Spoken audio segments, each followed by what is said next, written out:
आज हम बात करने जा रहे हैं एक ऐसे नए कानून पर जिसने भारतीय राजनीति में बड़ा विवाद खड़ा कर दिया। Jammu Kashmir reorganisation amendment act 2025। सोचिए, अगर किसी चीफ मिनिस्टर को जेल हो जाए और वह लगातार 30 दिन तक हिरासत में रहे तो क्या वह अब भी चीफ मिनिस्टर बना रह सकता है?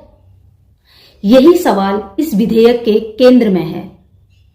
2019 में आर्टिकल 370 हटाने के बाद जम्मू कश्मीर का विशेष दर्जा खत्म हो गया। इसके बाद लागू हुआ Jammu Kashmir reorganisation amendment act. इस एक्ट ने यूनियन टेरिटरी जम्मू कश्मीर की एडमिनिस्ट्रेटिव लॉ तय की। लेकिन अब 2025 में एक न्यू अमेंडमेंट आया है जो सीएम और मिनिस्टर्स की कुर्सी को लेकर नए नियम तय करता है। अब वो नियम क्या है जानेंगे। फर्स्ट, 30 दिन का नियम। अगर कोई चीफ मिनिस्टर या मिनिस्टर्स लगातार 30 दिन जेल में है तो वह पद पर नहीं रह सकता। सेकंड, मंत्री हटाने की प्रक्रिया। मंत्री को हटाने का आदेश लेफ्टिनेंट गवर्नर देंगे। यह आदेश सीएम की सलाह पर होगा। थर्ड, सलाह न मानने पर।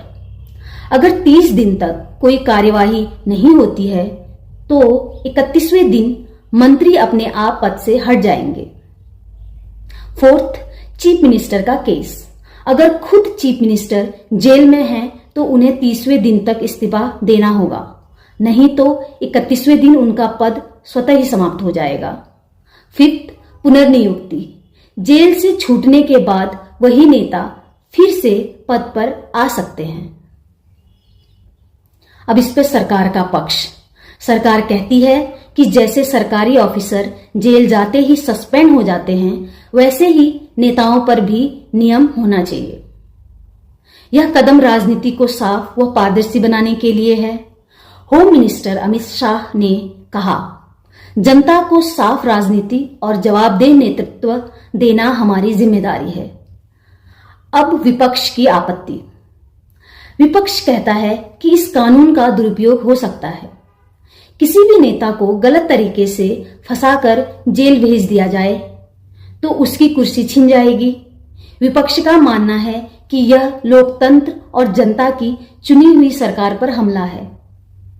जम्मू की राजनीति पर इसका बड़ा असर पड़ेगा, खासकर गठबंधन सरकारों पर।